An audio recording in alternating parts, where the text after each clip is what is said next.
Okay, wait, hold on, slow down. What did you just say? He said, "Would you be interested in doing 800 appraisals?" And just as you just went, my jaw hit the floor. Originating from deep inside the Rocky Mountains, transported through the power of the internet, and arriving inside your tiny earbuds.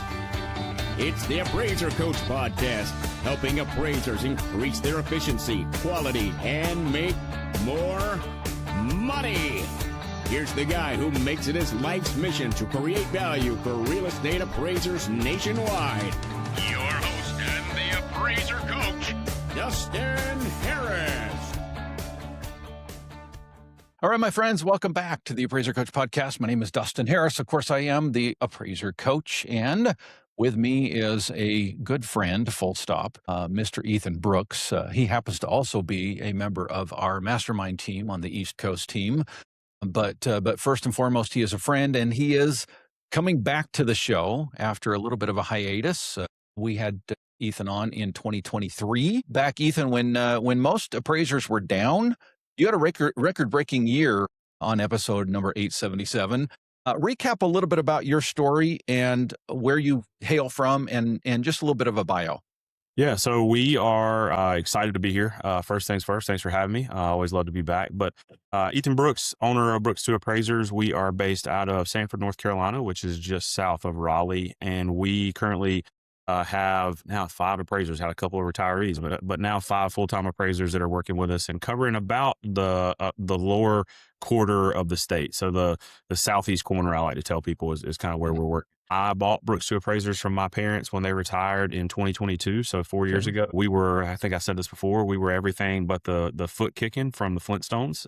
We were pen and paper and long tape, and we did all that. But we have done a lot of tech bringing in. We use a lot of systems that make us more efficient now, and we are covering a pretty great territory. Had a great year then, a lot of phone calls. You know me, got the gift of gab, and I love to talk to people. So a lot of reaching out to lenders and keeping things rocking and rolling there, and it has continued to be that way ever since. Well, I encourage people to go back and listen to, if they haven't already, and maybe even just a recap, because when we talk about a record-breaking year, again, this is a year when most appraisers were struggling. They were coming off record-breaking years of 2021, 2022, and yet you were able to make it happen in 2023. How are things going since then? 24, 25, now into 26? Yeah, really well. We are continuing to kind of hit that same benchmark. Things have been, as they are in real estate, a little up and down, but we're consistently hitting numbers every month of the monthly goals and really kind of expanding our territories. I've got a couple of my appraisers who semi-retired that are playing a support role in the back, which has been really great for the newer appraisers in my office to kind of have that as they kind of pick up territory from appraisers who are retiring, kind of have that, coach in a sense in the background. And so we are kind of continuing to hit goals. We've got some great relationships with lenders that are local to the area, but also some big national lenders that we get a pretty consistent flow of work from. And we have just really tried to kind of dial in our product and our system so that we can be really communicative, but also kind of deliver a great product in a really timely fashion and really be competitive. We're not the $350 appraisal fee bidders over here. Our fees have definitely not decreased. They've gone up in some places and they've stayed the same in others, but we're just trying to stay competitive and provide a good product. And I think our appraisals, speak to that. So I think that's really been consistent to why we've gotten as much work as we have recently. Well, speaking of volume, the reason I wanted to have you on, Ethan, is in a recent mastermind meeting, you had mentioned a number that most people, the jaw would drop if they heard how many appraisals you did for a very specific purpose. I'm just going to toss it to you, my friend. What was that number and what was that purpose? Yeah, so we were contacted. I was contacted at the beginning of the year from a gentleman who had a contract from FEMA to do disaster appraisals in the Western North Carolina area resulting from Hurricane Helene in 2024. And he reached out and kind of the way this all came, he reached out regarding one appraisal in an area that we work in Wake County, that the property had been damaged during the storm and flooded. And this kind of process and project is that FEMA is purchasing the homes from the homeowners after they were destroyed. And basically what will happen is FEMA will then do a full demolition, or we'll fund a full demolition, and the property will be deed restricted and turned into green space. So the only thing that can ever go back to these properties is basically a picnic shelter. So he calls me and he says, hey, we need this one appraisal. Do you know anyone that works in Western North Carolina? And I said, well, we provide service up that way. I don't have a permanent appraiser there, but we do provide service there. And he said, would you be interested in doing 800 appraisals? Okay, wait, hold on, slow down. What did you just say? He said, would you be interested in doing 800 appraisals? And just as you just went, my jaw hit the floor. I was sitting in my truck in front of a property I was getting ready to look at, and I'm sitting here on one phone, the other phone's up, and I'm punching numbers in the calculator, and I'm like, say that one more time? So we talked through that. But yeah, so he reached out and said, this FEMA grant is for 800 potential appraisal reports, so that's what the funding will support. To one company, to Brooks II Appraisals, not 800 appraisals that they need to divide out amongst many appraisers in the area, but he's asking if you can handle that. Yep. He wanted to know if we could handle it. And kind of the way this thing would come across is that we wouldn't all come at once. So when he said that, I breathed a big sigh of relief, because 800 appraisals, I don't think anyone in my office, mainly my office manager, putting 800 appraisals into the system, she wouldn't have been happy with that. No, she would have been quitting. Probably would have just been me at the end of the day. Everybody else would have quit. But yeah, so 800 appraisals, and they would come in batches, and the majority of them would be in the Asheville area, but that they would kind of span the entirety of Western North Carolina. And so he said, we are starting to put bids in. Let's talk this through. And so they kind of come through in waves of projects. We've done as few as one bid for a county, and then we've done up to, so far, 40, but we're projecting to have another bigger batch come in very soon. Okay. So I want to dive into what these appraisals are, because I think most of my listeners are like, okay, yeah, you say 800 appraisals, but what is that? Desktop appraisals? What is that? $75 appraisals? Hold the answer to that. Okay. First, I want to dive into how this came about. And you kind of alluded to it, kind of dipped your toe in the water, but I want to back up just a little bit, because an appraiser who is listening to this might be saying, okay, how did you get so lucky? Yeah. So that's a simple answer, and it is SEO and Google marketing. Yeah, that is where it came from. We do a pretty expansive, I couldn't find that word there, but pretty extensive and expansive Google ad spend in the area that we work. And this all came to me actually because he had an appraiser. The gentleman's name is Jeff, who I'm working with. He had another appraiser who had typically done these projects for him in the past. This guy just totally disappeared. And so he was in a spot where he had one appraisal that he needed in the Wake County area, and he needed it pretty quickly for this program. And it was kind of his first one for the state in this new round of FEMA disaster recovery appraisals. And this appraiser just disappeared. And so he called us and said, hey, can you do an appraisal for me? I need it in a week and a half. These are the parameters, this is the effective date that we need. It's a retrospective report. And I said, yep, we can make that happen. And so that one appraisal and one kind of bid that came from Google ad spend is what led us into landing this project. Do you think, Ethan, that this Jeff was testing the waters with this one appraisal, that he knew he had the 800 appraisals sitting on the side, or did he have a need for this one appraisal and then these others came about after the fact? No, he had the 800 sitting on the side. This one appraisal was actually, to my understanding, was partially damaged in Helene, but actually was a rollover from a previous storm that had damaged this property, and it wasn't able to be funded in that round of funding for that previous disaster. So it was kind of, once it was damaged again in Helene, it was kind of bundled here. So he had this 800 bid of knowing this is how many appraisals we'll potentially do, but it certainly was a trial run. Because after, we got the project turned in, he basically came right back and was like, hey, here's kind of what I've got going on. Are you interested in helping me with this project? And I was like, absolutely. I think we can make it happen. So he found you over Google. Now, are you spending money with Google? And when I ask that, I'm talking about directly versus indirectly. So directly would be Google ads. You're actually opening up your wallet, giving it to Google to place your sponsored ad, or are you doing spend through SEO where you're reaching out to maybe a company, maybe an individual who is trained, taught, and educated on how to get your website on page one, or both? Both. So we have a SEO guy who is handling things well for us, and he's actually spoke with him yesterday, and he's been great to kind of keep me dialed in and say, hey, well, what if we try this? Or I see you did well here. Do you want to up your ad spend in that area to potentially progress and do better? Or hey, we have an area over here that we're kind of starting to gain traction, but not necessarily booming yet. Do you want to down this ad spend or up this ad spend? What's your kind of projection and plan here? So he's really been good as far as reaching out, saying, hey, what are your goals for the areas that you work? What are your goals for expansion? And then kind of is great to come back and say, well, I think if we do an ad spend of this here and this here, then we can really set it up. So he's been great to work with as far as, hey, what's your budget? What do you want to do? And then let's hit the ground and make that happen. Okay. So when we get back, Ethan, I want to dive into the question that's on everybody's mind, because I think most appraisers who get approached by a Jeff who say, hey, I've got 800 appraisals to throw your direction, most of them would be, oh, hell no. In other words, they don't even want the volume because they probably couldn't handle it. I want to know from you when we get back how you're able to handle that kind of volume. First, want to pause and talk about a great program out there that will help you to handle volume. It will help you to do more with less. That program, folks, is TrueTrax. What does TrueTrax do? Well, multiple things. We're talking heat maps. We're talking understanding your neighborhood boundaries. We're talking understanding your comps and being able to really funnel down to the ones that you want to use.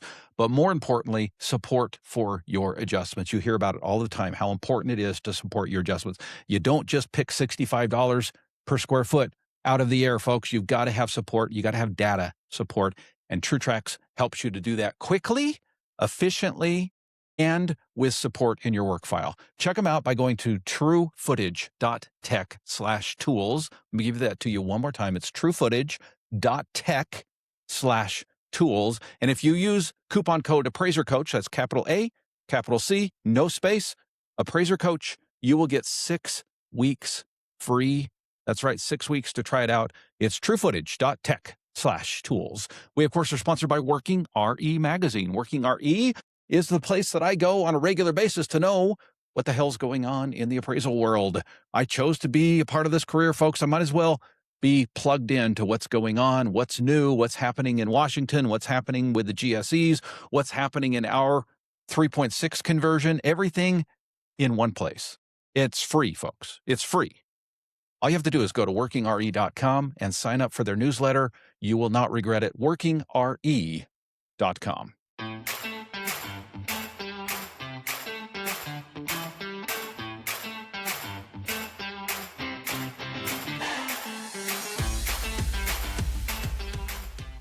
All right, folks, welcome back. We are with my good friend, Mr. Ethan Brooks, who was offered 800 appraisals. Let's just pause here for a second. Let that sink in, Ethan. Did you pick your jaw off the floor? Did you gulp? I mean, when someone says, "Are you interested in 800 appraisals?" What goes through your mind and head? Am I being pranked? Right. That was the initial response when he said that. I was like, this can't be real. I did have to ask. You said 800, correct? Those numbers, that's a quarter of the volume that we do in a year in one fell swoop. So yeah, it was a jaw dropping moment for sure. Okay. So let's talk reality here, because I think most appraisers that are listening to this are a little bit skeptical. First of all, they look at their own business and they say, there's no way in hell I could handle 800 appraisals. By the way, in what time frame? What are we talking? A couple months? Yeah, so it's going to come in waves. The first round of appraisals was that one, obviously, that we did in Wake County. The second round was 40 appraisals, and we had a 6-week turnaround time on those 40 appraisals. Okay. So basically, but it was more than 6 weeks. So I said we had 6 weeks, but it was actually more than 6 weeks. So we had the time frame when the properties came in. So we got a printout of what all the property addresses were going to be for that first bid project. And then after that, the bid was accepted. We had about a month to a month and a half before we actually went live, because we started with a kickoff meeting in the Asheville area. So all of those 40 property owners came in. We were in a room and kind of did a presentation as far as this is what the process looks like. So there was a 6-week span between when we won the bid and when we actually went live with the appraisals. And so that go live date was when we had 6 weeks after that to turn everything in. This being the first round, I didn't really know what to do with that first 6 weeks because we weren't able to contact the homeowners during that time frame. So we couldn't reach out out and get property details. So we kind of sat back. Now I know, hindsight being 2020, for the next rounds, we'll do a lot more work in that first 6 weeks to make our lives a whole lot better in the next 6 weeks. So lesson learned there. So we had 6 weeks for 40 appraisals. And, kind of once we went and did the kickoff meeting, we got started from there. I looked at all of the properties in 2.5 days after that. You realize some of them are gone, so it's just a vacant lot. Some of them are partially destroyed, so you're not doing anything more than just taking some photographs as far as your location. And then I would say maybe of that 40, 15 or so were properties that I was able to actually go physically inside of and take notes, which again, then they were also destroyed and mostly gutted, but we were able to go in and kind of do a walkthrough process to see what, the layout may have been and kind of the size and those sorts of things. Okay, so we're talking retrospective appraisals as of what, the date before the storm? Yep, retrospective to the day before to the storm. So the reports actually end up being retrospective to September 25th of 2024. Okay. What type of appraisal are we talking about? Obviously, there's no way you can do 800 appraisals. I mean, these have got to be, desktop reports that take you 30 minutes, right? No, so they're actually on the GP form, GP res, and so requirement from FEMA and from the state and from the company who hired us is that we have to physically inspect every property, whether that be it's a vacant lot now or a home that's still being lived in. So we have to physically inspect every property. We send out a homeowner questionnaire that we put together that is basically all of the first page of the GP form. For every property Slow detail. down. Define GP form for those that are, AMC box checkers. So the general purpose form is used for basically a typical residential appraisal that is just not for a lender. So, you use your 1004 for any lending projects for single family residential. And then we use this general purpose residential form for these appraisals that is basically. So you're talking comps, you're talking adjustments, you're talking maps, you're talking photos, you're talking the whole damn thing, right? This is a full appraisal. Yeah, so it's a full appraisal that we're doing. We have been really lucky to be able to use TrueTracks and go back and be able to run market analysis retrospectively. That was a huge tool in kind of reflecting what the market was doing during that time frame in that area. So that was a really, really great tool that we were able to utilize there. Also using True Home Tracker to kind of manage this, it really allowed me to put a separate tab in there for Buncombe County specific reports so that I could handle my typical conventional work on one side and then have all of my Buncombe County stuff in another section here. I actually pulled it up while I was looking, but it was great as far as tracking which homeowners had sent questionnaires back, who hadn't, who did we need to touch base with again, who may have reached out to my office manager or had a trainee who was helping me, and then a little bit of data entry support that was going on there as well. So we had several different people that were involved in it, but being able to track it all in one place as far as the status of every appraisal was such a great tool, in making this be efficient and successful at the end of the day. Love it. Okay. So again, going back to the skeptical appraiser, right? I know my audience. Yeah. A lot of my audience probably have tuned out at this point, but those that are still around, they're asking themselves, how in the world do you complete that many appraisals in your typical workday? Obviously, you're working 20 hours a week or 20 hours a day. You're not getting any sleep. In other words, a lot of appraisers are like, why should I spend money on SEO? Why should I spend money on Google? Because when this opportunity comes, I can't accept it anyway. How are you doing this, Ethan? Yeah, so really just systematically, and I did have a lot of support from my team, but there was a lot of this that it was because it was new this amount of retrospective reports, working with FEMA, so it was a lot of new stuff. So I wanted to be the one that tested it all out. So there was a lot of this that I did myself, and it was just truly systematic of where I was doing property research for every property for certain things. What does this site value look like, and I was running that for pretty much any home that I had an appraisal for. So kind of really working in that system. But I think what was nice about this, and kind of the pitch to another appraiser to say this is why Google marketing and those things have been nice for me, is that landing this project allowed me to be more selective on the conventional work that I was doing, on the AMC work that I was doing. But it also I chose to do this, but it also has allowed me to be selective on the private work that I'm doing. Now it's not, I get a private order and we take everything that comes in the door. we're getting enough private requests that we can kind of be selective now. And if we have somebody that calls that, isn't the best to work with, we don't have to take that property. So it's really allowed us in that sense to be more selective with kind of the clientele that we're working with. And again, just trying to deliver them the best product. And if it's not the right fit for us, then, we do have some people that we can refer people out to. But it's really allowed us to be more selective and kind of building the territory and area that we want to provide, services in. I skipped over the literal $64,000 question, and that is, what are the fees like for these? Yeah, so we basically came into it, and the only difference out of these were there were a few commercial properties that came in that first batch, and they were more like triplexes, but they were being used for some commercial and some residential in that triplex. And so we said, hey, this is not something that we want to handle because of the complexity of it with their locations. We also had one property that had 12 single family units on that property. So those are going out to a commercial appraiser. But outside of that, we quoted them a fee of $750 per appraisal, and and they were more than happy to say that falls within the parameters of what they're looking to do. So You're I do, just took you're doing the same thing that I 750. did when I heard these numbers. Yeah, I've got my trusty Casio here. I just did 750 times 800. Well, I'll let the listeners do that math for themselves.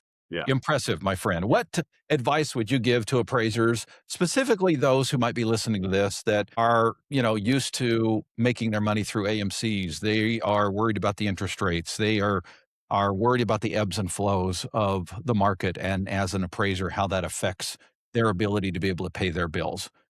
Advice, my friend.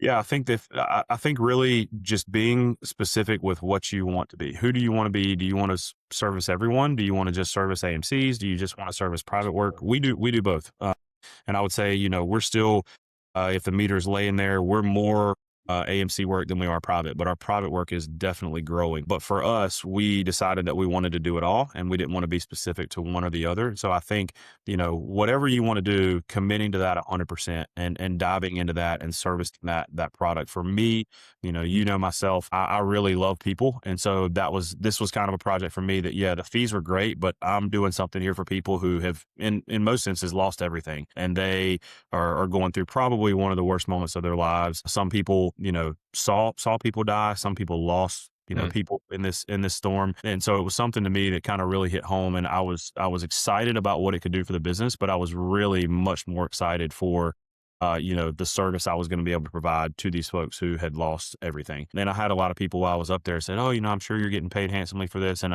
I would say, I was like, we're getting paid, and that's for sure. But to me, the biggest thing here is trying to make, this terrible moment in time for you somewhat less painful. And so if I can be a little bit of a relief there, that's my goal at the end of the day. And so that part for me was really, really awesome. And it's something that I still think about today. And it's also something that I'm excited about because I'm going to get to meet more people that I heard stories about while I was there in these next rounds of appraisal reports that are going to come through. A story of an 80-year-old couple who survived on their roof, and just hearing their story of they were holding on to each other on a dog toy. I'm imagining my grandparents here. I'm getting, tears in my eyes thinking about it, but they were in their house. They came out of their house, got on the roof of a storage building in the yard. The water was coming up too high on that. And so they said, we've got to get off of this and get on the roof of the house. And so they, at 80 years old, swam off of the roof of this storage building and got on into the water. And then the husband grabbed the house. And he looked at his wife. Again, they're holding on to a rope dog toy. And he looked at his wife and said, I've got to let go to get a better grip on the roof. And the wife's thought when that happened was, great, now we're going to die separated and not together. Like she had already come to the point in her mind where they were going to die, but that they were at least going to be together when they did. And then that was her thought when he said, I've got to get a better grip on the roof. Was that great? Now we're just going to die separated, and they ended up surviving. So they were rescued off the roof of their house in the floodwaters there. But just the stories of that, the survival and the grit of the people of Western North Carolina. It's been something that for me has been, again, it's a great paycheck. We're making a living doing this, but it's a service that I am blessed to be able to provide to these folks, and so it's something that. It rewards in multiple ways. It really does. That's why we're friends, my friend. You're an entrepreneur, you're a businessman, but you have a kind heart, and you're the perfect person for this type of assignment. Thank you for your willingness to come on and to share. And I hope appraisers are listening. I hope that they take to heart what you're talking about, because, folks, many of us got into this appraisal profession because it was a way to make a living, right? Many of us stay because of a living. In fact, I recorded a podcast yesterday where I said these words: if you stop paying me tomorrow, I'm done doing appraisals, right? This is not altruism. I don't do this out of charity, right? This is a business. Yet there's some great benefits to be able to help people who are in need. And you have put it forward, Ethan. Thank you. We'll see you in a couple days in Pittsburgh for our mastermind. Yes, sir. Yes, sir. Looking forward to it. Super excited to get there and get to see everybody for, it's a quick trip for me, 24 hours, actually less than 24 hours, but certainly excited to be there for that. Can't wait. Thank you, friend. Thanks for being on again, and let's do it again soon. That sounds great, man. Talk to you soon. Thank you. You've been listening to the Appraiser Coach podcast with Dustin Harris. If you like what you hear, please give us a 5-star rating and post a short review on iTunes. For more in-depth insider information on how you can make more money as a real estate appraiser, visit theappraisercoach.com and sign up for the All-Star team today. Thanks for joining us. And now, get out there and create some value.